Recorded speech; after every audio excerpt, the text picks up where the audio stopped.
asalaamaaleykum sama mbokk internet yi Asmini Sport comme ni ñu koy defee rek actualité bi mooy Coupe d'Afrique des Nations tey nag dañu ñëwoon seet si Mor Diaw Bonof ancien joueur de la GIA ancien joueur SIB international grand frère ñu ngi lay ziar. yàlla nangu te boole ñu yool bi As mbaa yaa ngi ci jàmm maa ngi nuyu sama mbokk Dakar waa yëpp waa ñaar tali yëpp ñëpp bàyyiwuma kenn di nuyu Sénégal gépp di sant yàlla bu baax ginnaaw bi ma jullee ci Yonent bi sallallahu alayhi wa sallam loo ma laaj nag incha allah yàlla nañ ko matale ndax suñu borom rek a mat ñun ay jaami yàlla rek lañu lu jub rek suñu borom lu dëng rek du ñun la waaw jërëjëf. waaw dëgg la jërëjëf grand frère kàddu yi rafet na mais li ma lay njëkk a laaj balaa ñu démarrer mais fii jataay bi nu mu demee noonu fii. waaw xam nga man fii laa juddoo fii laa màggee fii laa yaroo maa ngi juddoo ko ñu Mbaye Ndiaye Golbe waa ji nekk ci ginnaaw yor machine bi mooy Vieux Amar bi may nekkee école.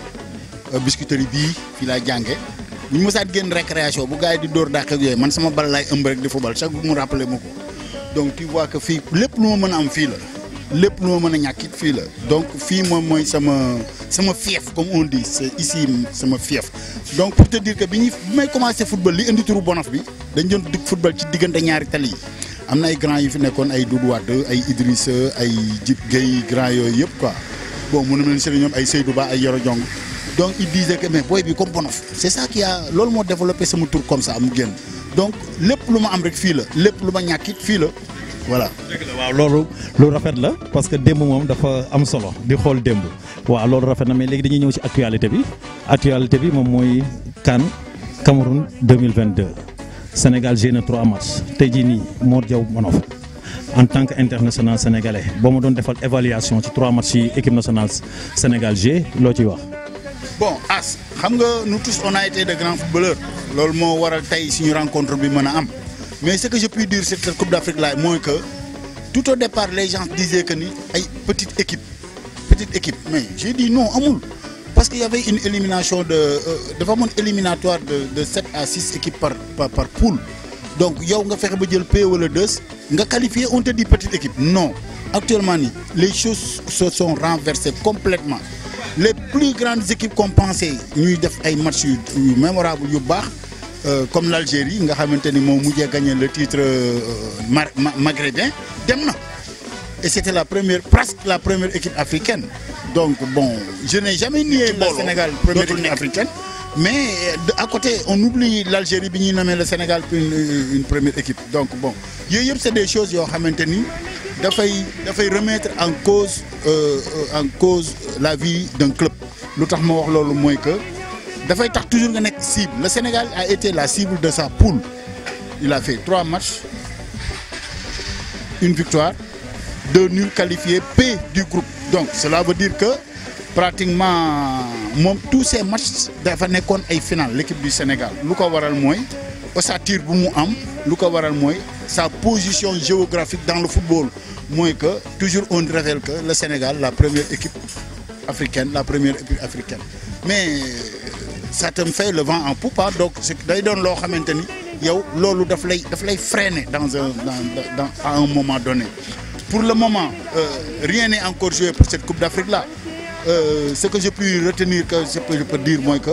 ci joueurs yi il faut qu'ils enlèvent leur maillot de professionnel il faut qu'ils enlèvent leur maillot de Richard il faut qu'ils enlèvent leur maillot de première classe non nous sommes dans une compétition et cette compétition là elle est africaine nañu mouiller le maillot nous on a fait des campagnes dañu dóor ba ñuy bëgg day avant ñu fi indi coupe en Sierra Leone le monde entier était témoin en 84 en Côte d'Ivoire le monde entier était témoin bon je me rappelle j'étais en 89 ou 90 en Gambie tout le monde était témoin donc football soo ko bëggee gagner da ngay tooyal sa maillot il faut déchirer ta culotte waaw mais nag bon je sais pas certainement nous avons plus de binationaux que les autres équipes qui fait que notre équipe ne colle pas sur la rigueur bon loolu rek moo ñu manqué le jeu mi ngi fii gars yaa ngi football mais il nous manque 2 choses le positionnement des joueurs ce qui veut dire que ni le problème technique bi nga xamante ni moo war a montrer la main de l'entraîneur l'autre fait mooy que il faut ñu am joueurs yoo xamante ni dañuy ñafe dañuy tooyal seen maillot moi je pense que c'est ñaari problème yooyu laa retenir il faut que entraîneur bi wane boppam wane jikkoom parce que équipe buy football jikko entraîneur bi lay footballé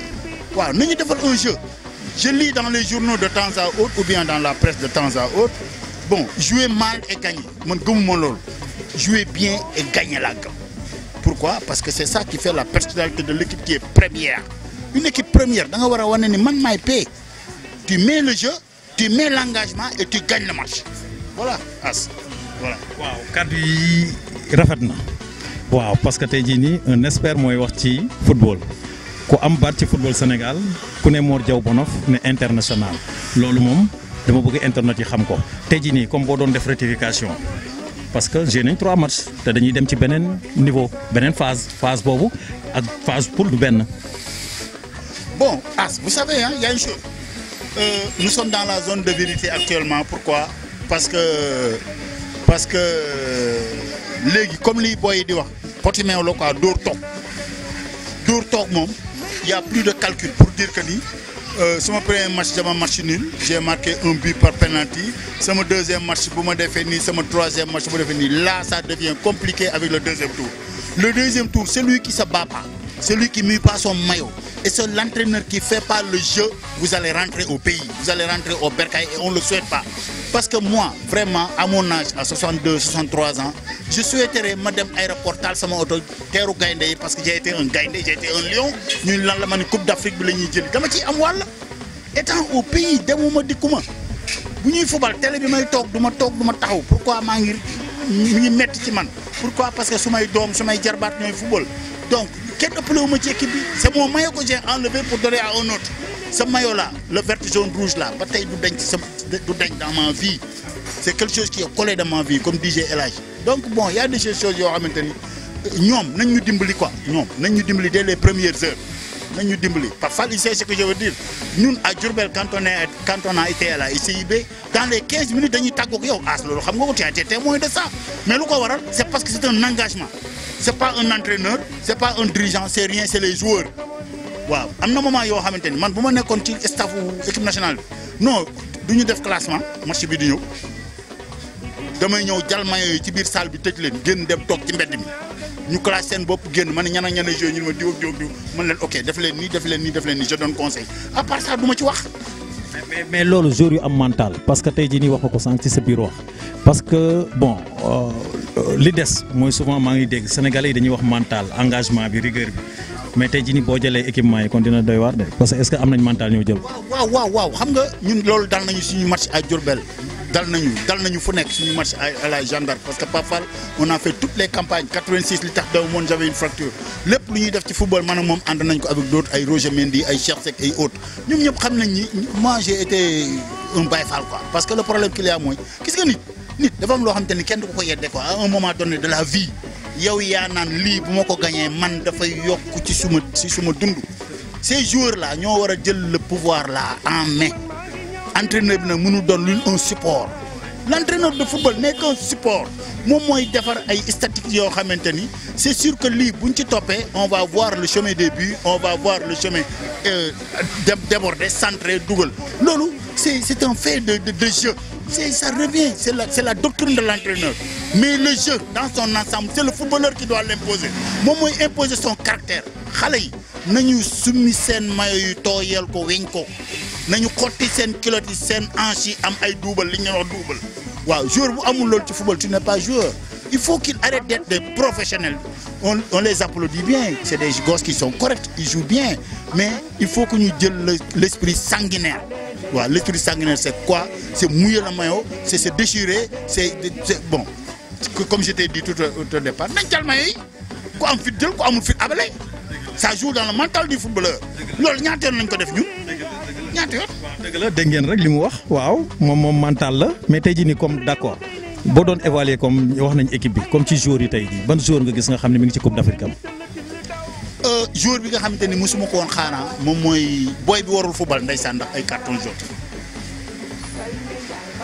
c'était notre. Cheikhou Kouyaté. mais joueur quoi qu'on dise y a un fait bu nga xamante ni dama ko téye depuis le dernier match du Sénégal Sadio Mané il a un problème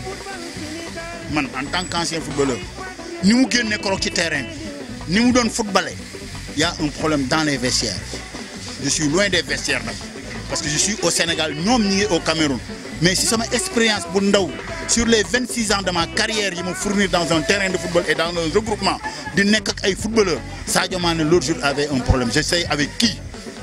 je ne sais pas. Avec qui, je ne sais pas. maa ngi Sénégal nag nekk ba foofu mais le comportement qu'il a eu bi muy génn en le regardant bi mu nekkee ci biir terrain bi di football waaw il n'a écouté personne. boo leen ko weddee revoyez le match. Revoyez la sortie de Sadio Mané et revoyez le temps en grand format li ngeen di wax leen ko li may wax ni dégg waaw dëgg la li mu wax lu am solo la rek ñuy lancer message Sadio Mané di ko wax rek bu nekkee loolu la te sa njort la rek daal waxuñu nag loolu moo am mais njort la grand bi waxee maanaam ci loolu rek nga xam ni c'est pas le moment tey jii nii ñu ngi lay ñaanal nga jub Coupe d'Afrique mun nañ wax ni seen chance la ndax am na ñu leen jiitu ñoo xam ne tey jii nii def nañ ci football Sénégal ak Afrique loo leen defagul sax laay wax. waaw mais bëgguñu ngeen am regret bi ñoo ñu am kon jéem leen rek fàtte lépp ngeen teg ko fële te concentré wu ci seen Coupe d'Afrique jëlal ñu Coupe d'Afrique bi tey sunu borom mën nañ ko tàllal loxo ñaan ko nag waaye ñaan nag day fekk nit ki sabablu mooy lu mu wax sur le plan mental engagement def leen ko seen bopp xam ni kenn mënu leen yéen première équipe Afrique kon waaw léegi waaw dañuy ñëw léegi nag waaw defe naa waxtaan nañ loolu xam naa ni liñ fi waxtaan su ko booy jëfee gëm naa ni yàlla mën na def jàmm mais léegi dañuy ñëw parce que nouvelle bi tombé Sénégal Égypte match barrage Coupe du monde qualificatif. Bon, première des choses que je dois dire mooy ñoom nañ dégager le match là dans leur mental. C'est pas le moment de parler de Coupe du monde parce que on est en phase d'une compétition bi nga xamante ni c'est une compétition qui est importante. Parce que j'ai entendu l'autre jour un ancien footballeur du Sénégal Habib Beye bon je dis pas qu'il a mal dit mais waroon na mën a am un petit peu de diplomatie par rapport à ses coéquipiers de 2002. Bon, le football sénégalais ne s'est pas réveillé en 2002. Il y a des générations et des générations qui se sont passées là nekk fii ci football bi di doxal ba yegsi ñun avant ñu sol maillot bi am na suñu ay grands frères yu ko soloon grands frères yooyu am na ñeneen ñu leen jiitu de 63 à nos jours donc c'est pas une chose bu nga xamante ni on doit cracher là-dessus mais le problème qu'il y a mooy man de Habib li mu wax bon Cheval Fou en a fait allusion wax na dëgg aussi wax na dëgg d'une part parce que mënoo bokkoo ci panel ñu lay dugalal ay enrichissement yoo xamante ni di injurie tes collaborateurs tes anciens collaborateurs je ne suis pas d'accord je suis d'avis avec Grand Chef mais le problème qu'il y a mooy cette génération là des Sadio Mané des Kouyaté ñoom Ismaïla Sarr bon que je souhaite son retour vraiment vivement di nuyu bàyyam au passage c'est mon jeune frère donc le problème qu'il y a mooy ñoom c'est le moment ou jamais parce que ils tirent vers les 30 si tu tires vers les 30 tu es aguerri ils sont dans le mouvement aguerri ñoom fi ne nii comme li olof yi di wax ñor nañu xom luñ ci teg rek dañuy nëb kon nag lii man je pense que c'est le dernier virage un dernier virage nag il faut savoir négocier mooy lan allure bi ngay ñëwee parce que da ngay éviter daanu frein bi nga war a def parce que da ngay éviter yàq donc il y a tout ce caractère là man je souhaite à ces footballeurs là qu'ils nous gagnent cette coupe d'Afrique là cette coupe du monde là c'est bien c'est beau on en parle Égypte amul équipe mais ils ont des infrastructures yoo xamante ni boo duggee Égypte ragal leen donc pourquoi maintenant on a en face de nous une coupe d'Afrique et on est en train de penser à une coupe du monde non prenons les matchs au sérieux match par match demain ou après-demain on aura les huitièmes de finale essayons de décrocher ça on finit on aura les quarts de finale essayons de décrocher ça on finit on a les quarts essayons de décrocher ça et on est en finale une finale ça se négocie pas ça se gagne ça se négocie pas donc voilà il faut qu'on prenne match par match pour arriver au podium maintenant je pense que mon jeune frère As c'est très tôt bu ñu lijjanti Égypte non bu ñu ko lijjanti Égypte bu ñu ko lijjanti amaguñu équipe bu ñuy sonal ils n'ont qu'un footballeur c'est Salah amuñu leneen donc ku mel noonu bu mu la déstabiliser pensons actuellement à cette coupe d'Afrique là et essayons d'être unis ñaanal suñu doom yi suñu jarbaat yi ñu gagné ko yal na leen yàlla defal ndam amiin waaw jërëjëf Mor Diaw Bonof ñu ngi am mbégte lool ñëwoon seet si Mor Diaw Bonof si émission Asmin Sport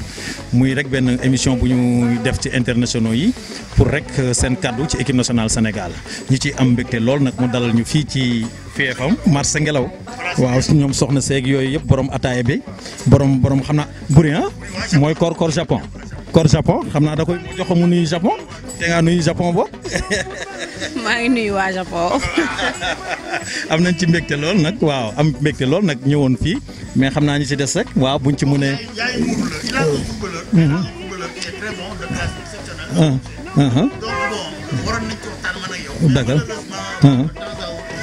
dëgg la